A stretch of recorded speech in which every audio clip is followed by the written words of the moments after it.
I don't think civil rights was taught enough in our schools at all. We heard, slavery ended because Abraham Lincoln just signed a piece of paper and announced slavery was over.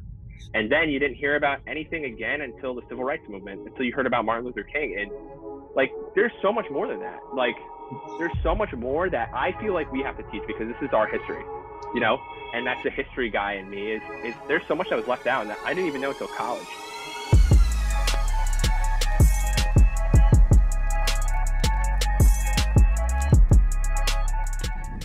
So my guest today is a literal childhood best friend, neighborhood,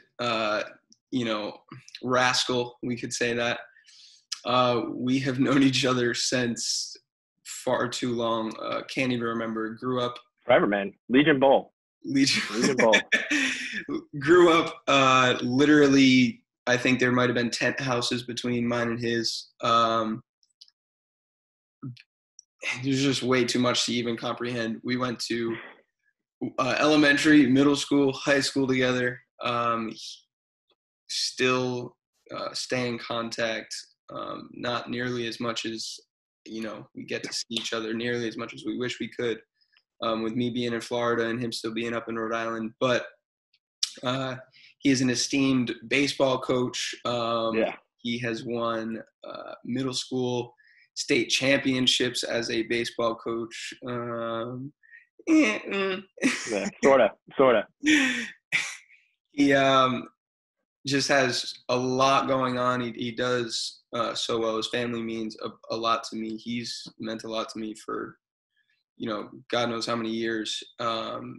And he is newly running as the Cranston City Council Ward 2. Or running for Cranston City Council Ward 2. So it's an absolute pleasure to have Mr. Zac Sailer on the podcast today.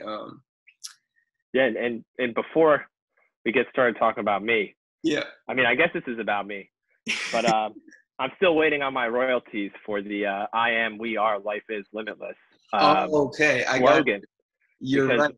I remember, and we were in Baldwin Hills out there in LA shooting your intro video. This and right we were trying to figure out which one, and I'm like, dude, why don't we do all three? Like, why can't we do all three? It makes more sense. It sounds cooler like that. Dude. So I'm taking my royalties on that one. Yes, that was what we were on that mountain. Baldwin Hills. That was Baldwin Hills in LA, yeah. We did the hike. Miles made me do the steps, bro. Last time I was out there. These legs, man. These legs don't do well on those steps. That was ridiculous. The fact that you even remember that is pretty insane. You have a really good memory, though. You always have. I've never been the person to remember stuff like that. Right. Long story short, I mean, there's so much we can go on about. But I want to start hot and fresh with everything you have going on right now. What drove you at 20? Are you 24 yet? Why don't I know that? No, I'll be 24. I'll be 24 by election. Okay. By the election. So August, I'll be 24. But yeah, man, this has been definitely like sort of like a pipe dream of mine for a while. But with everything going on with the COVID stuff, it's like, all right, it's time to make a difference. So, I sit in my basement, man. It's just how it is, and I think about all the stuff going on. It's like, hey, if I were in Mayor Funk's shoes, what would I do here? If I was in Gina Raimondo's shoes, what would I do here? You can even go all the way up. So you almost sort of like wrestle with your own thoughts and opinions. I listen to a lot of podcasts. I go from far right to far left. I interact with people on social media, far right, far left, and try to bring my ideas together, because I don't really consider myself either party. I just want to bring people together, and obviously at the end of the day, we're making decisions for people. So and then Ken Hopkins announced his candidacy for mayor, and I think it'd be really cool to work with him. Even though he's running a primary, I think working with either candidate would be awesome, but it would definitely be even better to work with Ken, who was a teacher at East for 40 years, gave his life to working with people. He's an educator. And we kind of are on the same track mind as as far as the vision we see for the city. And then, I have my niece who lives with us, and with all of her, all the struggles she lives with. I mean, doesn't seem like it because she's like the happiest kid in the world, but we want to make our schools, able for her to go there and thrive. We want to maximize that potential. So it's definitely an inspiration to me. But yeah, man, I love this city just as much as anyone else. I'm born and raised here. So yeah, literally in the ward you're running for, you've been there for every single day of your life, pretty much. And I mean, it goes back to like, we just grew up being the poster childhood kids. Like we were all around that neighborhood. We were all around the city. People knew us just for the fact that we were always around. We were always doing something. Always. Well, and one of our biggest claims to fame, I think, Dylan, is when my brother was in 5th grade, they had like a school, like a pedestrian safety presentation by Cranston Police. Yeah.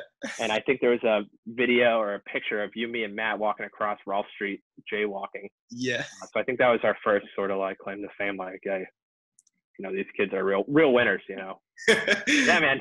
These kids are going somewhere. The DARE officer was telling the 5th graders, do not do what these kids do. Right. Dude, it's crazy, man. And I see people now that we grew up with, we went to school with, and it's just crazy. It's, I love this place. So I don't see myself leaving anytime soon. And obviously if I get in, I'm here for 2 years at least. So obviously thing is we put ourselves around good people from day one, and we always navigated that so well. And we always had our crew, but we always, try to be, let's see if anybody else wants to become a part of like who we are. And we knew immediately when people didn't fit. We knew immediately when people fit like glue. And now we still have like this cohesive group. And obviously I'm far separated from everybody, and I don't stay in contact nearly as much as you guys do. But all of you still live there. All of you still hang out all the time. It's like, hey, I'm free. Yeah. Who wants to go, grab a drink, or who wants to go grab a bite to eat, or go play a round of golf, or like you guys are literally always every day. Yeah. Every day there's something going on. So it's pretty cool. 8, 10, 15 years strong. Sometimes with people like me, you and Josh and Fernie, like we go back to 2nd grade. Yeah. And one of the things I always say to people, we grew up with like 12 parents. You know what I mean? Yeah. And despite the at-home life, I feel like they really did a good job at centering us and creating an environment for us to all hang out and not be, right. They created this environment for us that we could just, feel comfortable together. And, they knew we're in their house, we're safe, and we're not disrespecting them. And if they did, it was awesome because, we'd go to Matt's house, and if we were acting like little jerks, Chris would call us out for it. If we were at your house and doing the same thing, your mom would call us out for it. Or if I got in trouble at home, my mom told your mom, and your mom would say something to me. So it's like, we had this like amazing support system. So without a doubt. So let's bring a testament onto the stage right now. I think this is kind of 2020 at its best. Dad, me and Zach are in the middle of a podcast right now. We both wanted to say Happy Father's Day. Yeah, Happy Father's Day, Chris. Much appreciated. So this guy's out on the bay right now, but Dad, we were talking about how we all kind of grew up with 12 parents because we were at everybody's household, and all the time. We always had someone looking out for us. It's true. Just the other day. Yeah, not the worst thing at all. Just the other day, he was at your house, wasn't he? Yeah, he's fixing my brother's door. So there you go. But Dad, we'll catch up with you. All right. All right. Love you. Bye. Love you too. Dude, it really was. I lived at Matt's house for a week and a half. Yeah. In high school. Bard lived at my house for a summer. Yeah. Yep. It was just, it's just how it is, man. Bard is like our resident nomad. Yeah. Like you could call him and he, he's in Chicago, or, oh, I'm in Rhode Island. I'm in this place. Like, dude, where are you? It's like, Dude, where's Waldo? But it's like, where's Bardo? he texted me, bro, one time. He was like, hey, bro, I'm sleeping in your bed tonight. I was like, wait. That's it. I didn't even know you were in Rhode Island. He's like, yeah, man, your dad said I could stay over.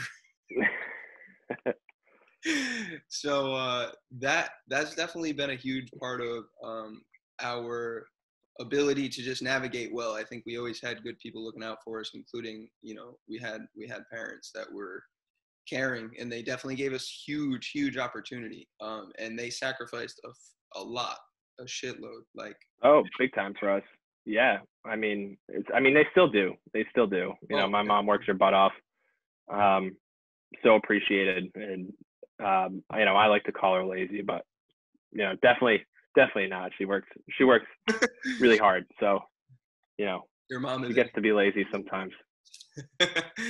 Your mom's far from lazy. Yeah. I'm still going to bust her chops. So, yeah, man, I think all of that collectively puts you in a great spot to,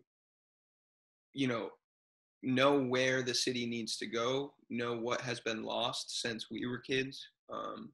Like, for example, something that we're both super passionate about and is on its way out and had to pretty much be saved was baseball in Cranston. Like, Little League and Babe Ruth, like, we were some of the last kids to get middle school sports, like all of these things that I'm super passionate about, physical activity and exercise and fitness, and that's all we did as kids, bro. If we weren't at practice, we were playing our own. Right outside. Yeah, right outside. Playing basketball at your house, at the church at St. Paul's, at Doric. We played manhunt. At Waterman, we went to the playground. Like, just endless. Yeah, and you know what? We did lose those things, and that was super early in Mayor Fung's career in Cranston.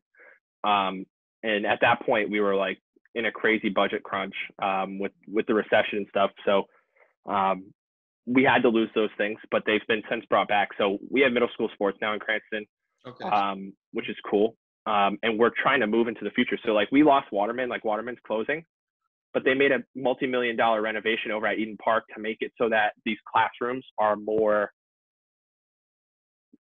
like capable to do 21st century learning. So like, Waterman's closing and they're merging Eden Park, but Eden Park just got like the biggest facelift. And what we're trying to do is kind of move that as a model for the rest of the city. Because I mean, you look at us now, man, it's technology. We're all meeting on technology right now, and it's endless. So what we're trying to do is put our kids in that position to learn the technology, and learn with the technology so that they can, move forward, especially now, because it's literally the most fluid generation we've ever seen in human history. And it's controlling us. So it's adapt or die in this situation. So we got to make sure our kids are learning early, because I didn't do anything. I'm sure you were the same way. We didn't do anything until we had like Mr. Lavin's 6th grade technology class. Yep, literally. We didn't have that in elementary school. We had those slow Macs that sat in the back of the class, and we didn't do anything with them. What was the guy with the super deep voice and the long hair? Mr. Bowling. Mr. Bowling, yeah. Dude, yeah. I remember learning the proper way to put your hands on a keyboard. Mavis Beacon teaches typing, bro. Yeah, Mavis Beacon, dude. She was the best. The basic, how many words can you type in a minute? Like, yeah, super freaking elementary stuff. How to use PowerPoint and that stuff's so important, and it's crazy. Get exposed to it till 6th, 7th, 8th grade.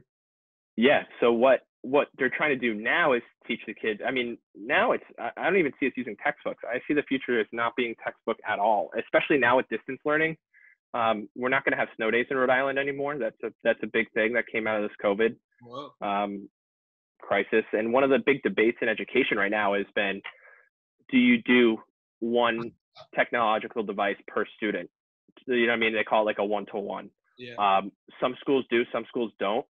But I think now there's no choice. Like in the event that you do have to shut down for a pandemic like this, or you're out for an extended period due to a hurricane or snow, whatever. In our situation, I mean, first of all, it's really good because our teachers can plan and they can be ready, and you don't fall a week behind in your lesson plan and then you crunch to get a test in, or you crunch to get a project in. Now you can send that stuff home with the kids. Either that puts the students at the disadvantage. Yeah, it doesn't.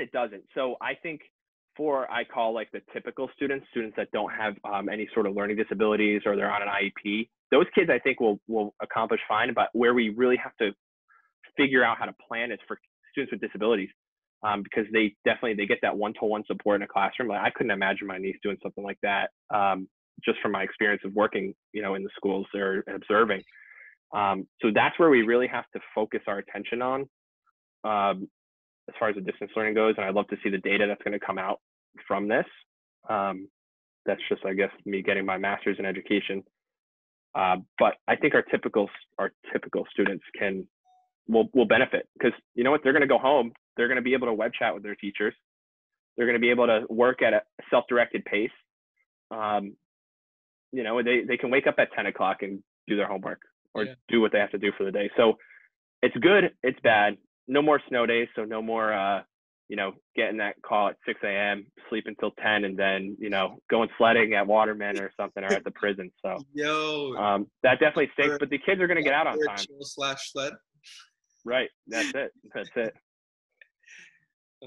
Yeah, it's crazy. And there's a lot to unpack with it. So we'll see where it goes, but I think that it's the future of education. So, granted, we're losing our Waterman, but we're putting our kids in a better position to succeed. And that's where we have to keep going in that direction. Yeah. We want to really make, we have like 17 elementary schools right now in Cranston.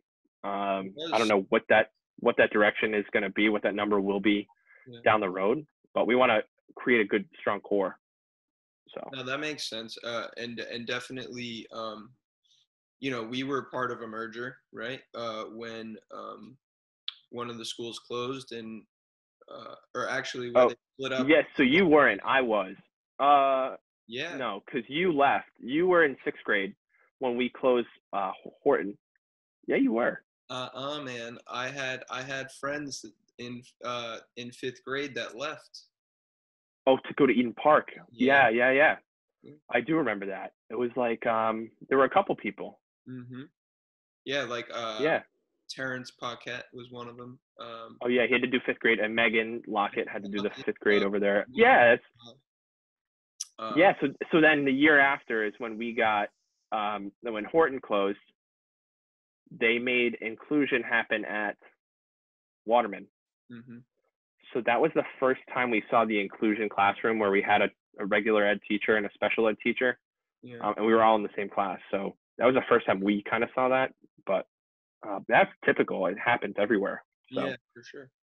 Because we don't want to isolate. We don't want to isolate our students with disabilities. We want to kind of keep them involved, because these kids can be brilliant. I mean, I've learned this in my education classes, is these kids can be absolutely brilliant, but maybe they don't know how to write.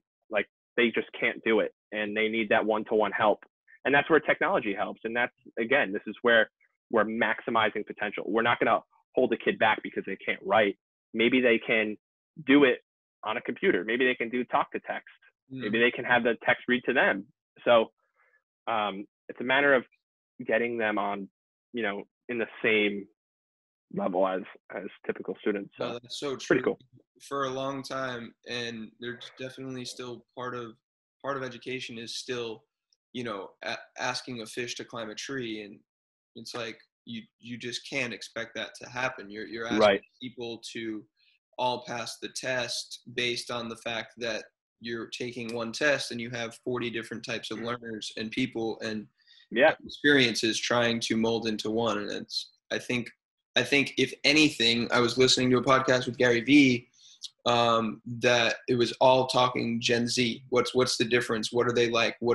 How are they in comparison to previous generations? What is the demographic of them? They're the first generation, obviously, that's been fully inclusive with technology. Then on top of that, they lived through that first 2008 recession.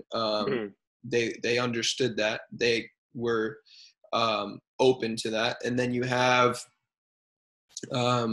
this whole thing puts them at they're at 18. They're in a major transition point of their life, because 1998 and on is considered pretty much Gen Z. So they're anywhere from 18 to 22 and younger. So those are major transition points. And then the people coming up right now are just, they're living in a world where school shootings are normal. That's a part of what they have to do. We used to do fire drills. That is now fire drill. This totally, so many different little nuances that we wouldn't even think of. It was really, really cool to listen to. Maybe I can send it to you. It would give you some further insight. But yeah, it just goes to show too that they're also far more willing to respect and actually learn from their parents. That was something that I didn't expect to hear. To look up to them. That was interesting. So they're far more entrepreneurial in the sense that they have ideas and they run with them, as opposed to just suppressing all of them. And they have a voice. Not every voice should necessarily be speaking at certain points, but everyone should have a chance to experience that, and they definitely have that with technology. They're fluid in the sense that they move from one place to the next without thinking about it. They don't worry. They're on to the next thing. And I mean, that's very much the same way. Every 2 weeks we had a new hobby, and we had a new thing going on. And I think we were trying to play sports that none of us played. Yeah. And we were trying to be competitive at that. But going to your point about our Gen Z, and number one, I mean, I guess I'll relate to the campaign, so I'll do a little self-promotion there. So one of the things that I've noticed super early on in this whole process is, I'm running Republican, which I guess right now is not generally a good time to be a Republican. But what I've noticed is I have a ton of my friends who consider themselves Democrats and more liberal than where I personally stand, but they're behind me because they want to have a voice, and I want them to have a voice just the same as I want anybody else to. And I care about what they have to say. I might not agree with what they have to say, but I genuinely care about it. And those are things that when you go and you vote, that's essentially my role is to vote on different, things that are going to come up about the city. And they're going to be heard. To me, they're going to be heard no matter what. And I've had friends, message me that I never even thought would, and say, hey, we know you got our back.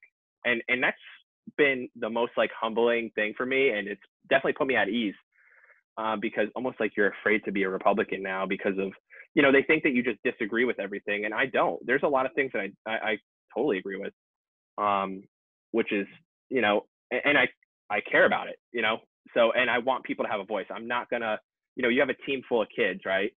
And maybe 10 of them play on one travel team and 2 of them play for another. You're not going to leave those 2 kids out. You're giving them the opportunity to sit at the table. You're giving them the opportunity to, try their best and put their best foot forward. So I think that's the culture they have on the city council right now, is they're really trying to work together despite the party, the party boundaries. Yeah.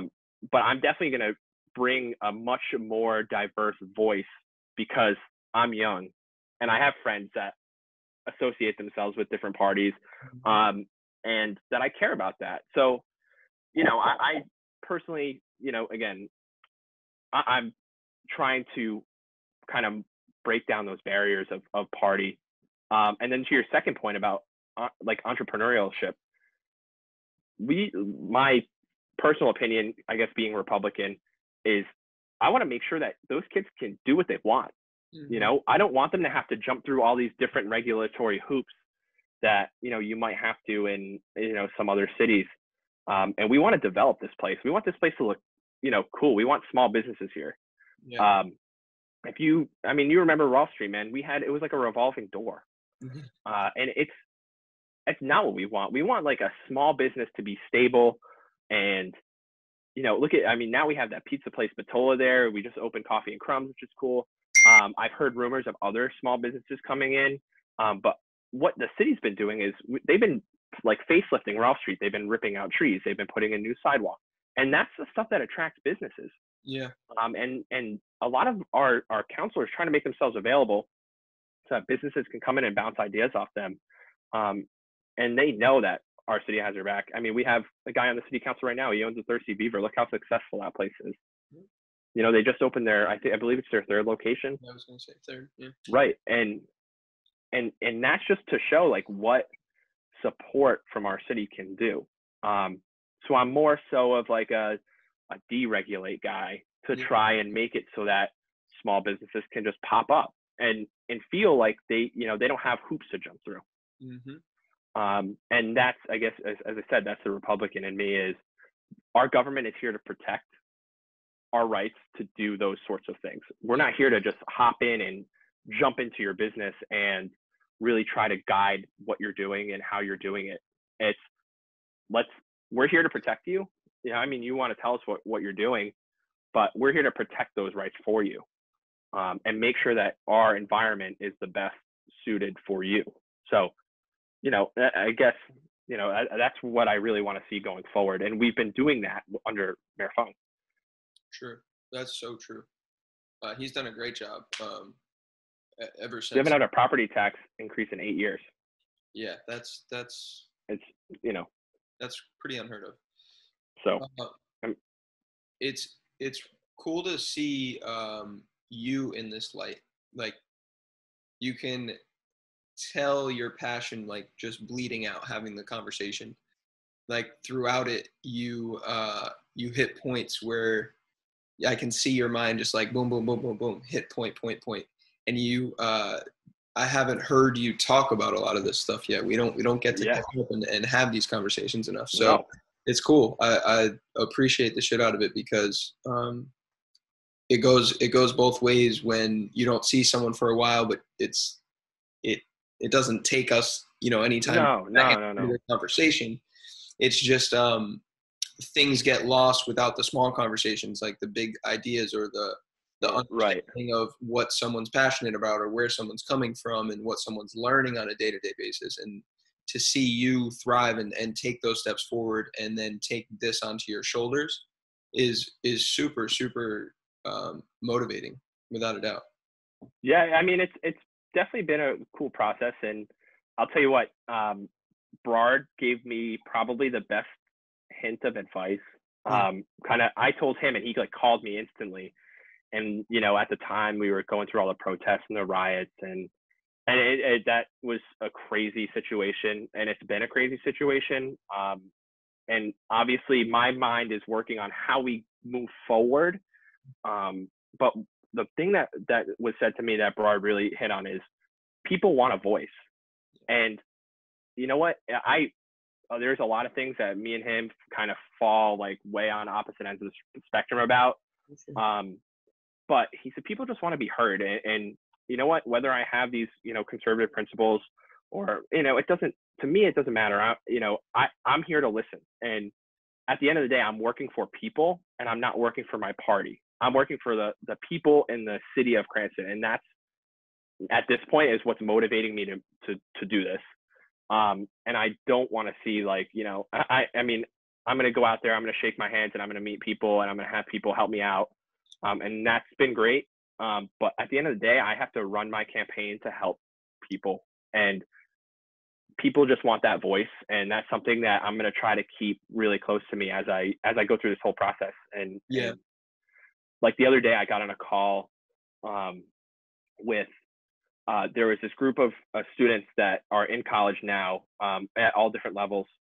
Some of them went to Brown, some of them are going to different schools, but they've been passing around a petition to kind of create not kind of, but more so implement an anti-racist, I guess, ideology in our school systems, from staffing to curriculum to how we report data. And I think to me, that was so important because some of that stuff I definitely is stuff that I never would have thought of before, but it was really important for me to just sit down and shut up and listen.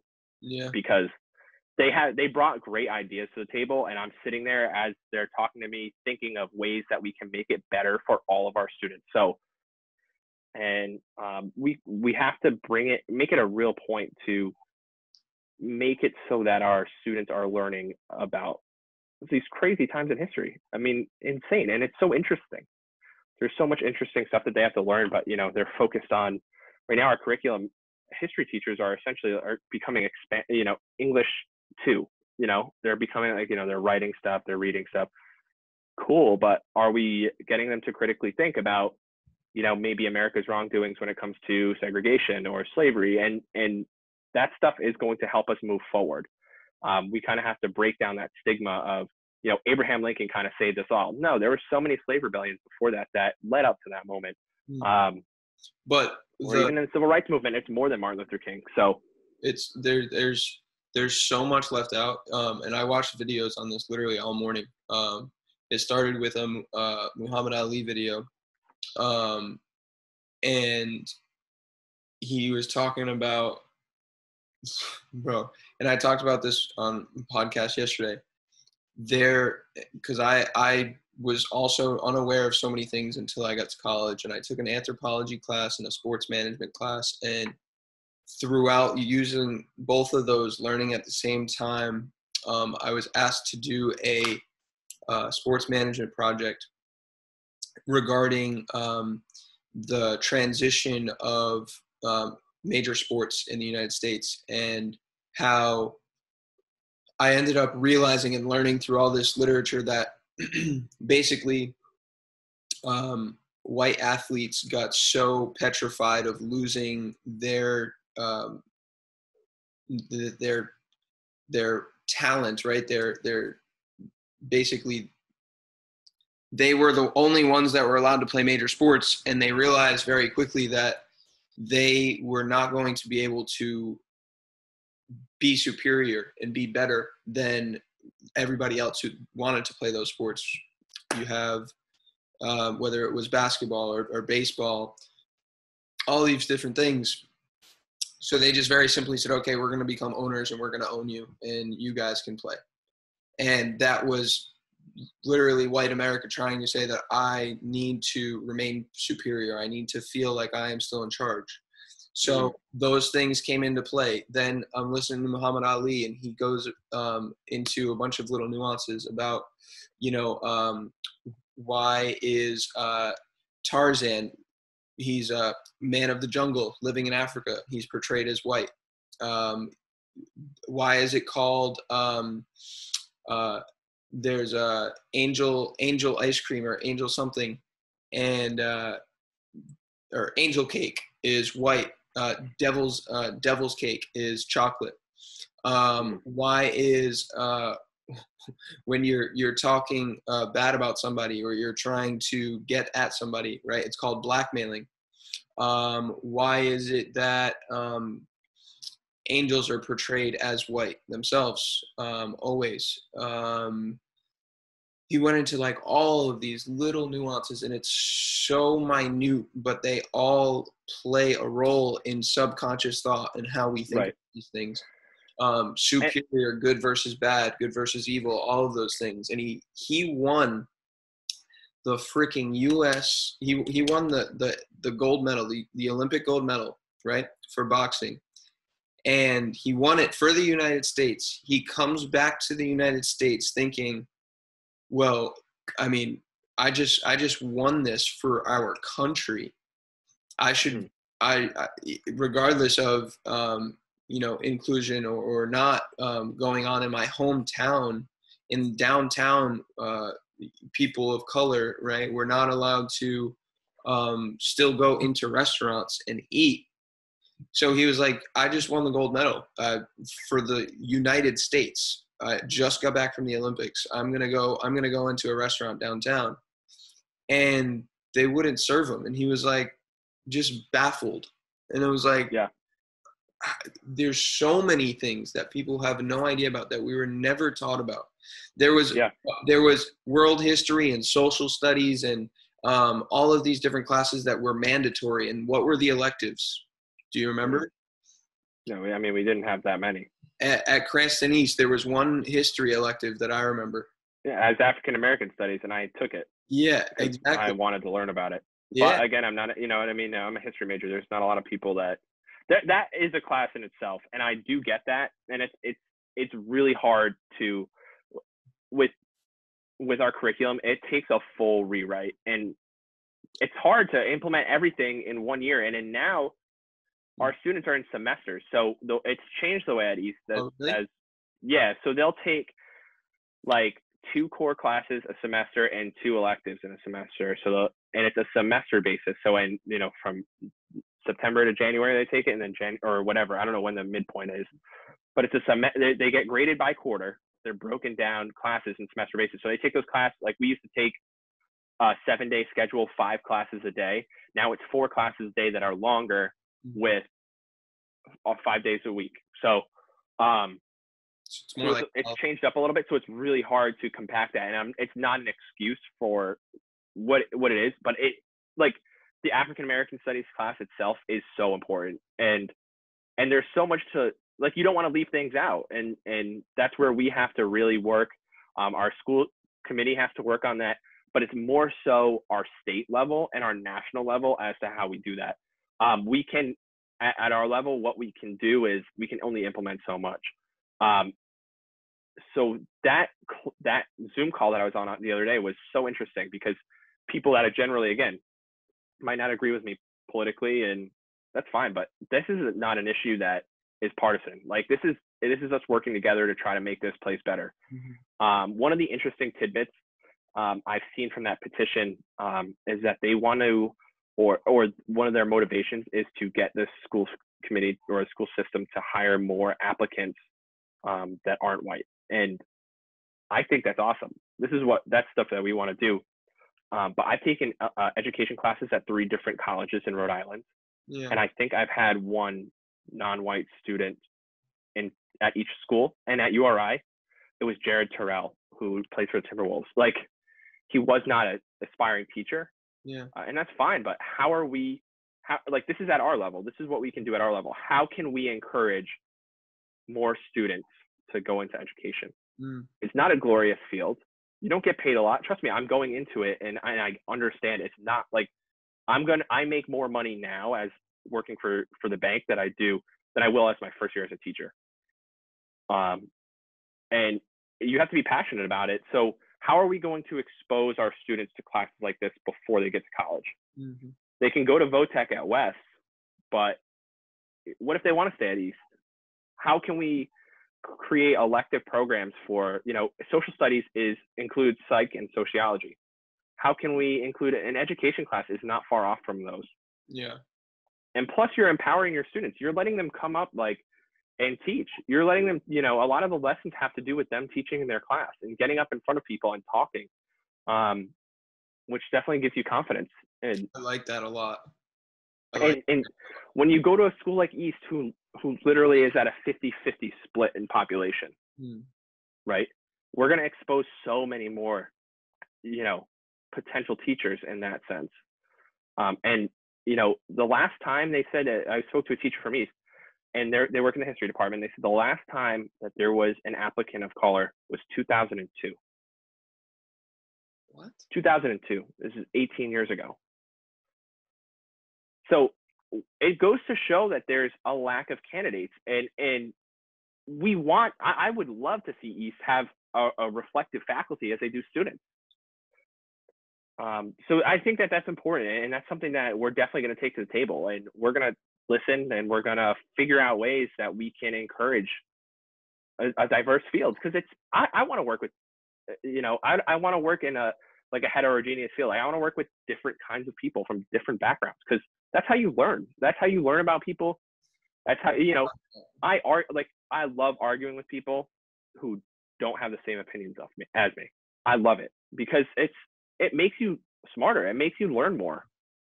If Yeah, you're I open and wouldn't you say listen, and arguing, right? But like a controversial conversation is absolutely necessary, and it's 100%, 100%. And that goes to breaking down walls. We have to break down that wall of Democrat, Republican. It's this whole team that we have, these 6 ward representatives and the 3 city council, citywide, and our mayor, we're all working together to make our city a better place. We might disagree on how we get there, but our conversations are going to be good. Like, we see, in our city they do a pretty good job at working bipartisan, because we would have never had things, like our Wall Street is revitalized and it's getting there, but we have more to do. Our schools are going to get better too.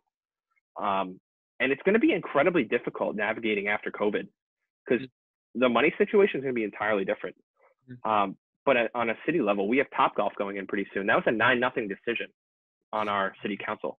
Democrats, Republicans, everybody voted for it. That's crazy. I didn't know that. That's really cool. So we have the Topgolf going on Saconaset. Oh. So it's going to be pretty cool. We're going to have a pretty cool city to come to. Yeah.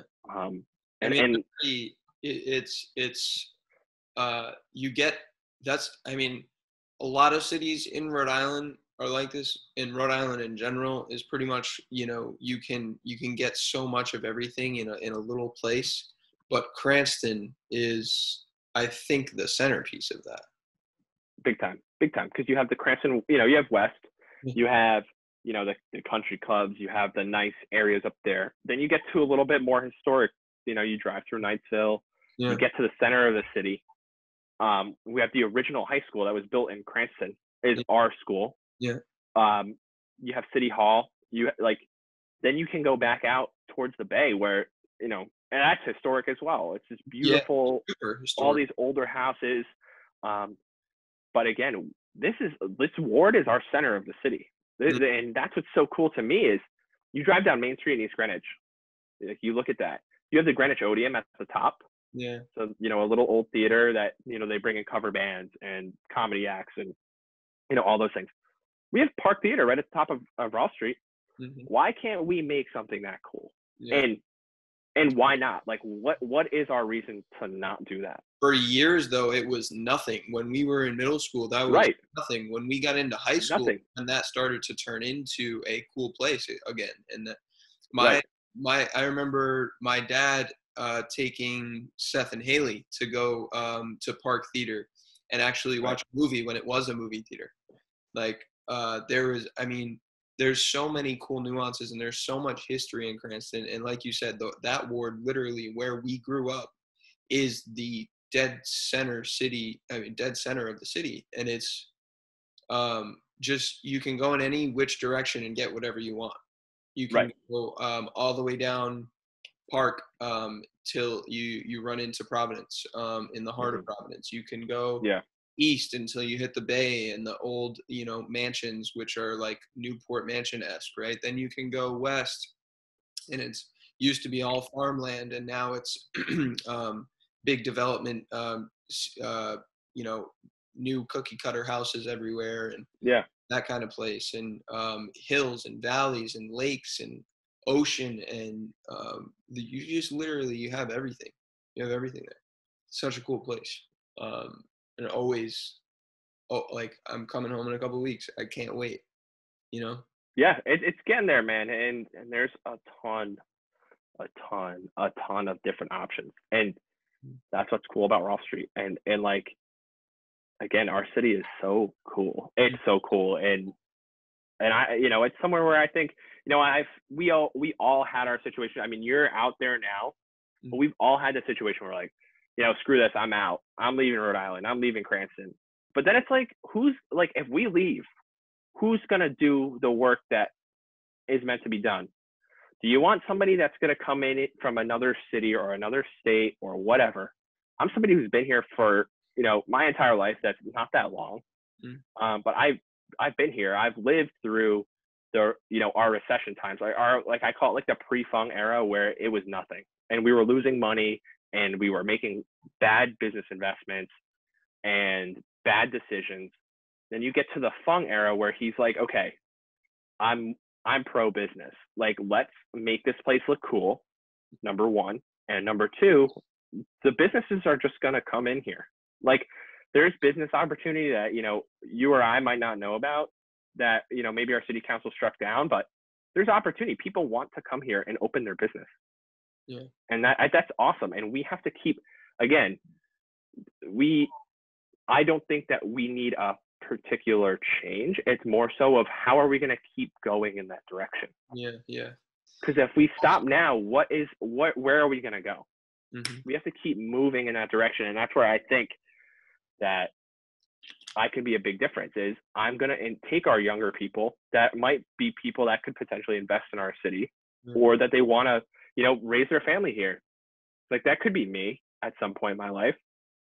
How am I going to make this generation's voice heard on a council like that? So, dude, and I love your perspective of like, we need to be bipartisan. Like, I'm running for, a side, right? I'm running Republican, but like I believe parts of both sides. Like, I'm not running for the party, I'm running for the people.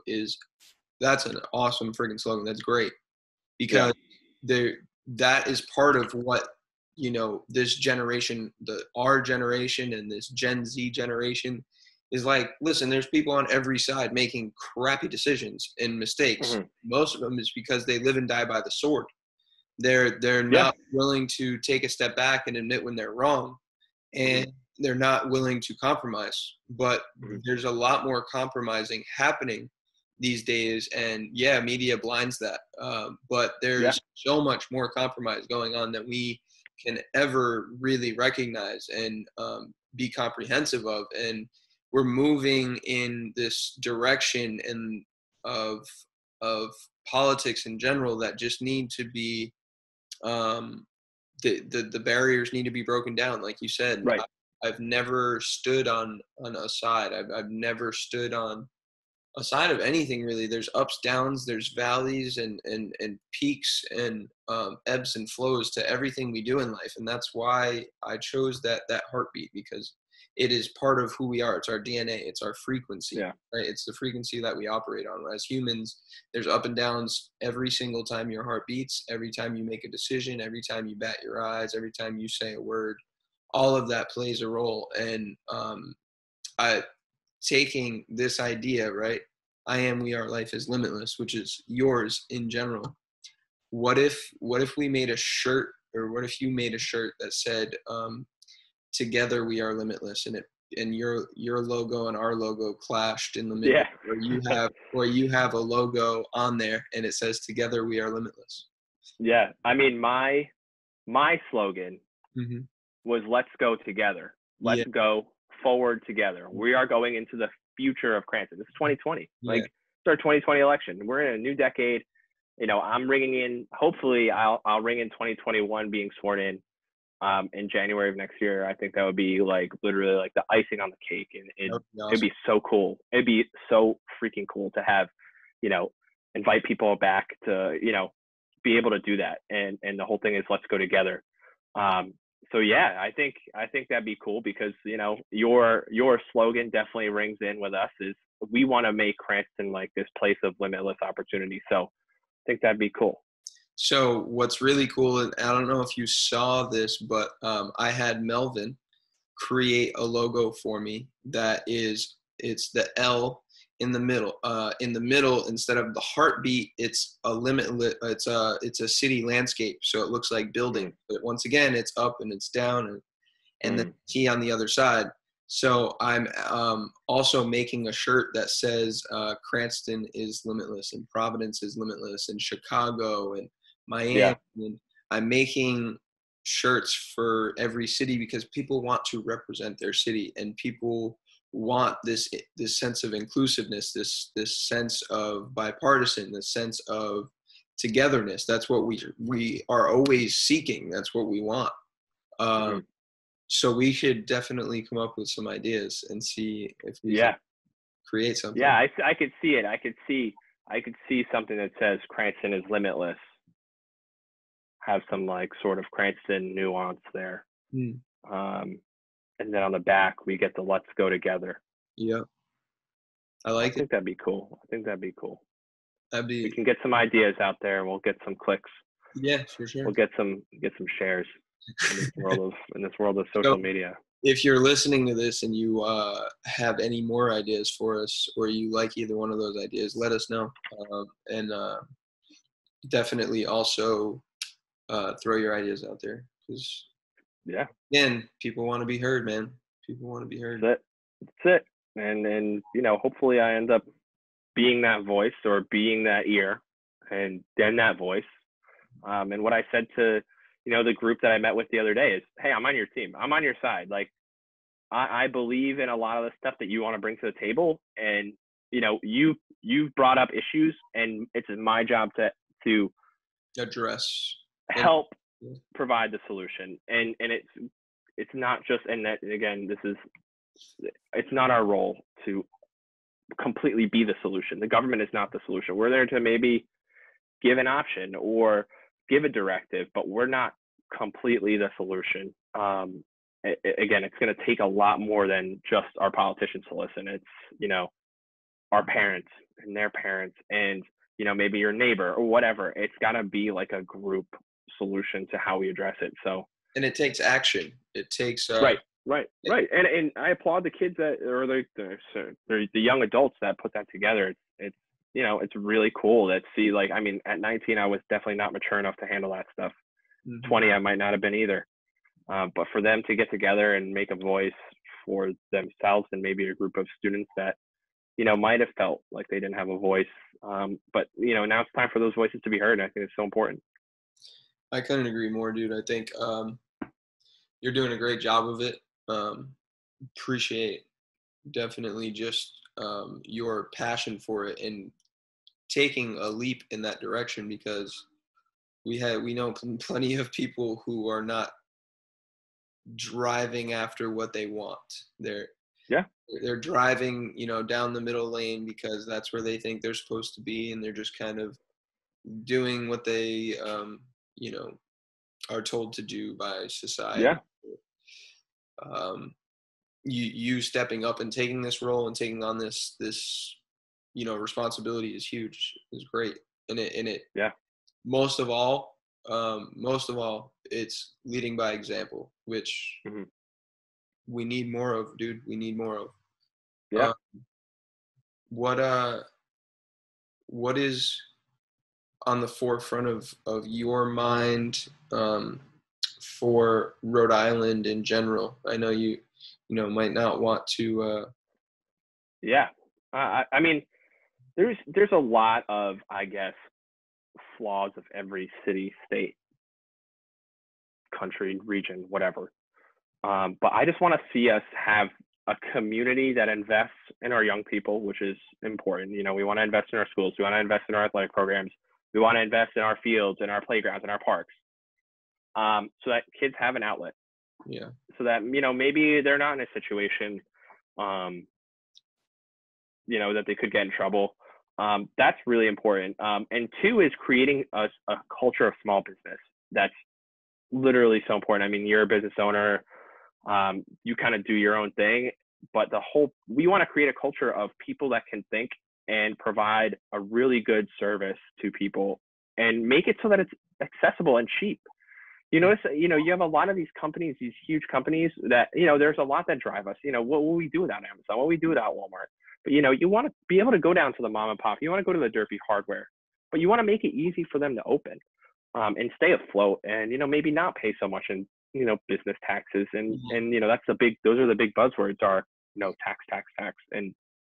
But maybe, circulating money via, spending, consumer spending is such a big revenue generator that, that we could look at. And we want to make it so that our businesses are popping up. We want to make it so that our money is circulating all the time, so we have money to invest in building a brand new school, or money to invest in putting, building that beautiful facility at Cranston West that they just built.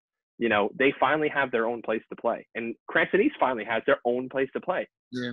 The stadium is now Cranston East, and I think that's so. it's good and it's bad. I love that Cranston East is going to have that. I'm going to miss, the back-to-back Friday nights where maybe we'd go to a Cranston East and then a Cranston West game the next weekend because we'd have friends playing on the other side. But I think that it's so important that we kind of invest in our, this generation, because going forward, there are future leaders. And again, as I said, I'm so pro business. That's our backbone. Small businesses are our backbone. True. Of Cranston, of Rhode Island, of our country. That's it. And my goal is to try and make it easier. Maybe if I'm a voice that can help get that business to go further, that's where I want to go, and that's kind of the vision there. But yeah, we want to make this place as affordable, as safe, and as forward-thinking as possible. So a lot of points. You're focusing on themes, which is good. You're focusing on themes, and you're not tied to one thing at a time. You're tied to the overarching goal of moving forward, which is that's it. Yeah, people get too caught up in the nuances and the small things. That's what I see most often. Yeah, and then I still got a campaign to run, which has been insane. I haven't even taken $1 from a single person yet. So we're on that. I'm a literal grassroots campaign. Like, I have no corporate investment. Like, I have no business sponsors or anything. So this is going to be a campaign funded by, me, my friends, family members, neighbors that are gracious enough to give, because it does cost money to run a campaign, to get, the signs and to get bumper stickers and to get mailings out there. And I think that it's so important that I'm getting on that train next. The finance is going to be insane. And I'm lucky to have friends like Miles is going to be the treasurer of this campaign. So that's he's been so awesome. He's been reading all the campaign finance laws and trying to make sure that, we're obviously going to be doing it by the book. Mm-hmm. But yeah, as I said, I still have a campaign to run. So, word's going to be getting out there and about how to give and where to give, so that we can get this campaign running. So whenever that happens, bro, I need to know immediately. For one, I'm gonna push the crap out of it, and for two, I'm gonna give. So what is it like for Harrison, from the perspective of you're trying to do this, and what are his thoughts on that? So it's kind of funny. So it's kind of been in the works for a while, probably about a month or so. I've been kind of low key telling people here or there, I'm like, okay, today I'm going to text Dylan, Brard, and Robbie and tell them, you know what, I'm running. I'm going to tell Josh, Miles, and Corv that I'm running when I see them. So I've been really focused on telling all of my friends. I forgot to tell my brother, and Corv brought it up around my brother. and that's how my brother found out that I'm doing this. He's on board. He gave me a share. He gave me a like. He's been pushing it. So I think he's on board because I think he's sick of hearing me tell him what I want to do instead of just doing it. So, but it is funny. I did forget to tell him. Corv was like, dude, your brother didn't even know you were running. I'm like, oh man, that's not good. That's hysterical. But yeah, man, it's been literally the last few days have been incredibly overwhelming. I've looked at my phone more now than I have ever in my entire life. I fielded more phone calls. Right after this, I'm going to meet with somebody that's on the school committee, just to kind of discuss our ideas going forward. But yeah, man, I'm just, I've had the pleasure of meeting with, Ken Hopkins has given me some advice. The Republican committee has been really awesome in helping me out. We have a first-time candidate in our neighboring ward, in Ward 6. His name's Matt Riley, who he's also running his first campaign, but he's been out in fundraising and all that stuff since November. So he had me, he called me up and said, hey man, I'd love to meet with you, get you started on the campaign. So he sat me down, explained everything that had to do with, awesome. Bank accounts and where to go for promotional stuff. And, how to get started and what our vision is going forward. So it's been really good. And, I can't thank those people enough. It's just been incredibly overwhelming. And even the people, as I said, are my classmates that I've been sharing stuff, my friends, my family, that, I've never received that much attention and I've never wanted that much attention. But at this point, sharing that stuff has been just, incredible. And I've seen, a ton of shares, a ton of likes, a ton of comments, a ton of texts, and I haven't answered every single thing. I've really tried to make a point to, but yeah, it's been incredibly humbling. It's really cool. And it eases your possible like second thoughts about doing all of this for sure. Right. Yeah. Right. And as I said, I got a comment from somebody said, we know you're going to do right. And that's what my goal is. And you know what, I might make a bad decision here or there, and I want to hear about it. Like, I want people's criticisms. I want that. Like, that realness. Yeah, and I'm going to bring that to the table. Like, I'm not going to be afraid to call somebody out, and I think I'm not going to be afraid to bring that, bring a debate forward. So question, you are working with the youth as well as a baseball coach, right? And that in and of itself, it just speaks about your actual desires to take action, not just like talk about, oh, we need to be, people of the youth and support them. But you're teaching and coaching a 14U team right now for baseball. What are some of the things that like you're trying to ingrain in their heads as they're evolving? Like, I have a mentor right now. I have a mentee right now, I should say. He is a sophomore in high school. Like, I know some of the things that I'm trying to ingrain in him. What are some of the things that as a coach, you like small conversations you might have on the side? What are some of those things?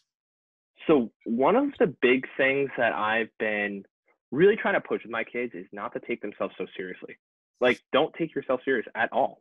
Like, you have to be able to laugh. You have to be able to talk. You have to be able to like do stuff. I showed up to this team and it was very like, they went out, they played catch, and they were just really, dead set focused on playing catch. It was silent, no chatter, and they were kind of getting lazy. So what I said was, guys, be loose. Like, I want a loose environment here. I don't want you guys to feel like if you mess up, we're done or we're going to get mad at you. Be loose. That's cool. When it's your time to go up there, it's your time to go hit, it's your time to focus in a drill or, take ground balls. You're locked in. Like, you got to flip the switch of being locked in. So you go from being a good teammate, somebody who can sit there, talk to your other teammates, joke around. You got to be able to, when it's time to work, it's time to work. So that's something that I've definitely brought forward. One of those things is, just relentless. You have to be relentless. Those guys that are out there diving after balls, taking the extra base, or those are the greatest teammates that you could possibly have. And then the other thing is just be a good teammate, be a good leader, be somebody, and somebody that I've always brought up, best teammate I've ever seen work it was John Rosino. Phenomenal teammate.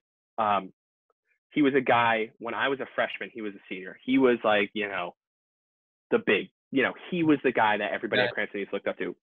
Good athlete. I was a freshman. Again, I'm on this big roster of kids. I was a JV player as a freshman because all of us were. John Rosino, you see him in the hallway every day. He'd dap you up and say, hey, man, what's going on? Hey, Zach, what's going on? He'd have the name and he'd say, what's up to you? No, there was nothing like he wasn't bigger than anybody. He was, but he was just a great teammate. Somebody that was always there, fired up. He brought 100% to the table every day. And it's not the physical, it's the mental. So he was there locked in all the time. And I thought that was so cool about him. Just as a teammate, again, just going to shake somebody's hand and say, what's up, when they're a new guy or a new teammate or a young kid, that guy has your back. So there's nothing bigger that, there's nothing better than that as a teammate, as a leading, to look forward to. Yeah. Leading is a trait that we need to build more of, and I think through the education system that can be taught as well. Right? It's just being a leader in class by doing things like bringing your ideas to the forefront of class by the curriculum giving that opportunity, For and sure. that opportunity forward. And it's like one of those things when you're in high school, you're like, I gotta give a presentation, blah, blah. Yeah. But the more that we subconsciously just kind of ingrain it and make it normalized, For sure. the more it gets, the less it gets bashed for things like that. It's such a necessary tool, like absolutely necessary. Just the ability for you to call somebody that you have no idea and network with them.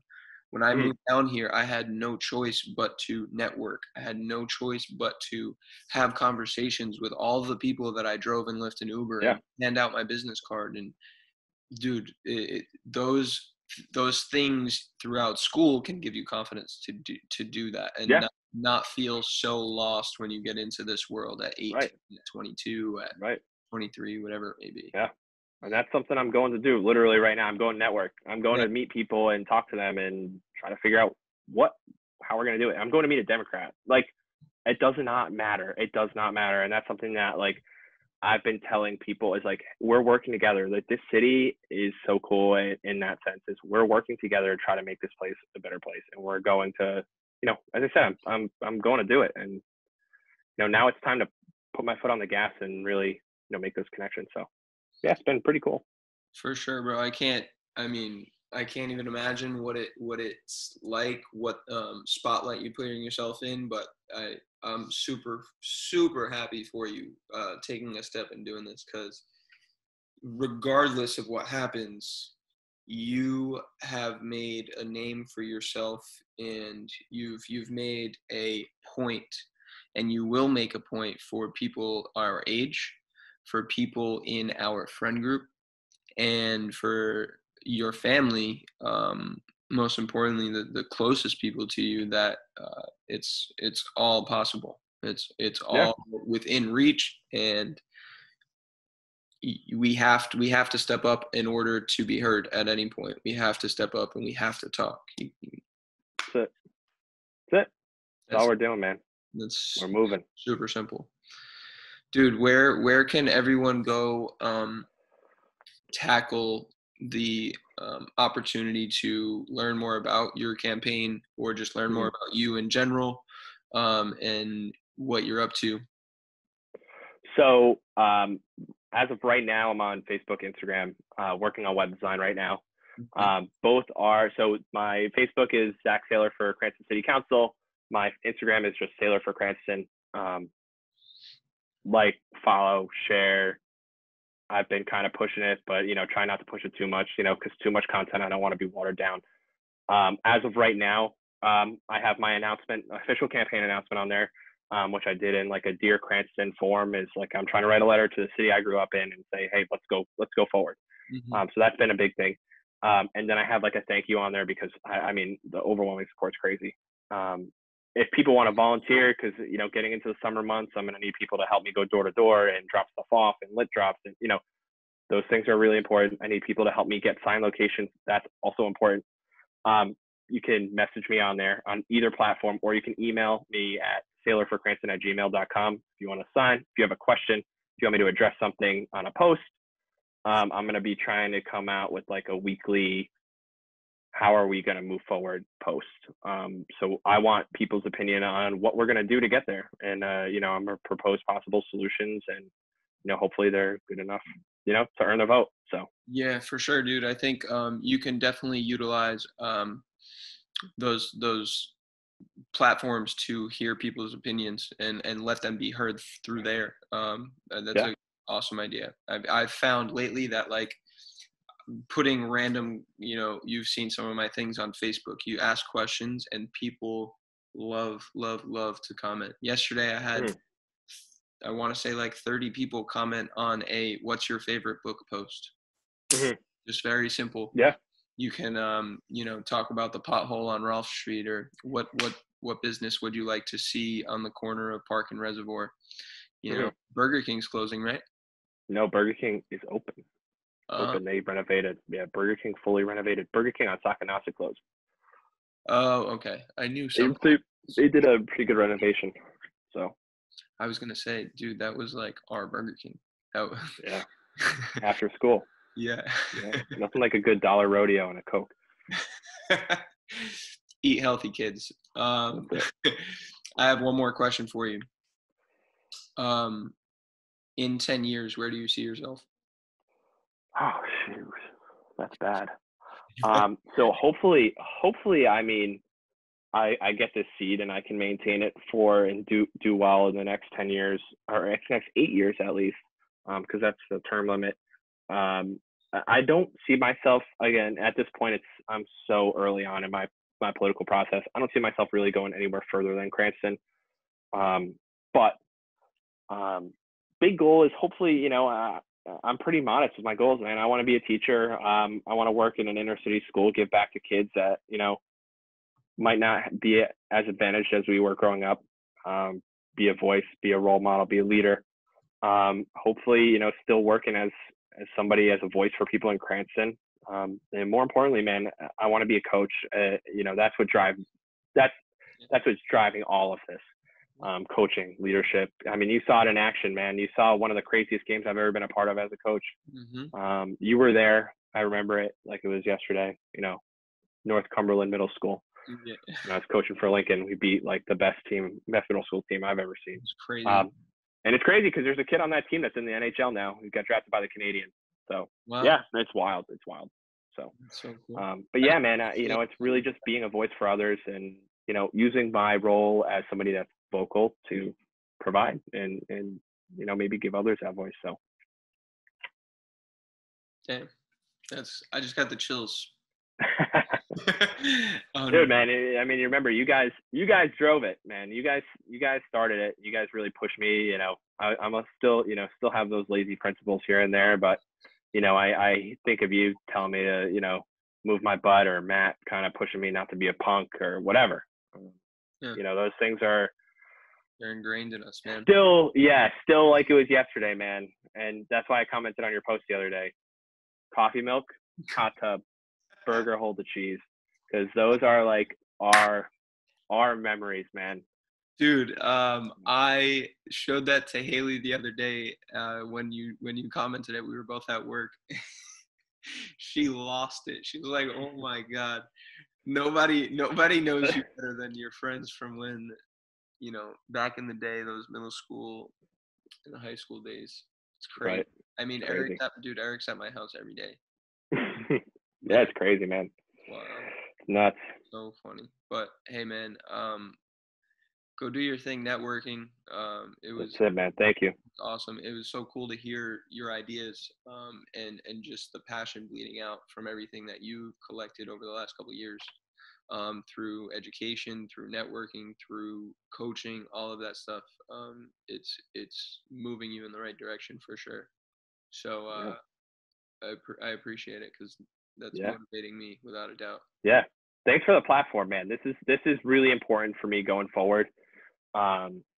Is just having that voice, man. And with COVID, it's not like I can go door to door. So thank you for giving me the platform to articulate my ideas and, again, just make people feel confident in me. So appreciate it. Of course, dude. I love you. Say hi to everybody up there. All right, bro. Including the fam and all the friends, all right? Of course, bro. All right. All right, man. Peace out, dude. Later, bro. Next time, everybody, be limitless.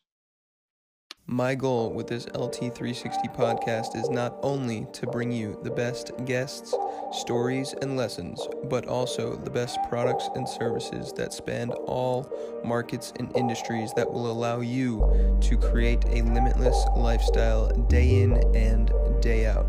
So listen in for these amazing deals. Shout out to all my fellow athletes and health enthusiasts out there. Did you know that your typical average pill or capsule-based vitamin or supplement takes anywhere from 48 to 72 hours to actually be broken down in your stomach and begin to get digested? And upon digestion, about 70% of what is on the label is going to be utilized by the body. So stop wasting your time and money on basic everyday vitamins. It's time that you start to understand the science behind it, and it's time that I introduce you guys to Isotonics. Isotonics brings to you the world's most advanced nutraceuticals. They are taking science to a whole nother level when it comes to vitamins and supplementation. A true holistic approach. Iso means same and tonic means pressure. So these isotonic vitamins, which are powders that you mix with water, are going to be recognized by the body as blood, sweat, or tears. And when you digest them, they get bypassed through the stomach straight into the small intestine, so absorption can begin in less than 5 minutes. On an empty stomach, 90% of what is on the nutrition label can be absorbed in just under 30 minutes. It's something that is unprecedented and unmatched in the industry. You cannot feel the difference with vitamins like you can feel the difference with isotonics. So the delivery matters. And to give you guys proof, I want you to be able to check out and learn for yourself and experience it yourself. Feel that Isotonics difference. So head over to shop.com or isotonics.com/limitless theory and check out all of the amazing Isotonics vitamins and supplements that you can get your hands on, and get 10% off your first order using code 10OFFMA, 10OFFMA, all capitalized, at checkout for 10% off. And just know, when you start to buy Isotonics on a regular basis, not only will you get 10% off your first order and additional orders in the future, you will also get 2% cash back on anything you spend, and if you put it on auto ship, you can save an additional 5% on every order. The opportunities are endless, and the difference is felt. So make sure to go get yourself some Isotonics and start to feel the difference for yourself. These times there's one thing that we can count on to keep us connected, and that is the one and only video conferencing platform, Zoom. Zoom is an amazing platform. It's the very platform that I use to record the visual portion of the LT360 podcast. I also used it today to share a business plan and stay connected with someone that wanted to learn more about products and services that we offer. And I also used it to train a virtual personal training client this morning. It is virtually simplistic, very simplistic. Anybody can use it, and we just scored an amazing deal as unfranchised owners. You can get the $160 valued membership through Zoom for just $9.99 per month, instead of paying $160 per month for unlimited recording access and storage and tons of other features. You can pay $9.99 per month and save nearly $1,800 per month. You best believe it. I signed up, I created and transferred my account over to this pro account, and I will not be looking back, because that $9.99 per month that I'm paying also comes with a residual 15% IBV commissions. Each and every month that I pay out $9.99, I'm getting 15% commissions on that in the form of IBV, and I cannot think of an easier and better way to stay connected with my team and help my team get paid. So make sure you head over to your back office, go to my account, go to my services, and look up Zoom video conferencing. You will not be disappointed. Let's all use Zoom to help us stay connected and get financially fit together. What's up, Limitless Theory Tribe? Hope you enjoyed the episode. I wanted to take a second to give you an opportunity to save 10% off on anything in the Limitless Theory apparel store. Everything from beach towels to coffee mugs, t-shirts, sweatshirts, and tank tops, and much, much more. New styles rolling out all the time. Use code LT10 at checkout for 10% off. LT10 at checkout, all capitalized, for 10% off anything Limitless Theory apparel related. And all you have to do is take a picture and tag us so that you can get 10% off again.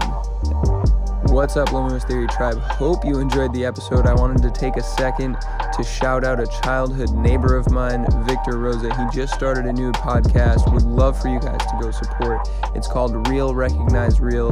Just two dudes who love movies, all right? They are going to watch all the movies they can so they can give you quick and insightful reviews on them. These guys have education backing these reviews. They're not just throwing out random opinions. Once again, they are going to see the movies so that you don't have to. So go check them out. Real Recognize Real. Peace.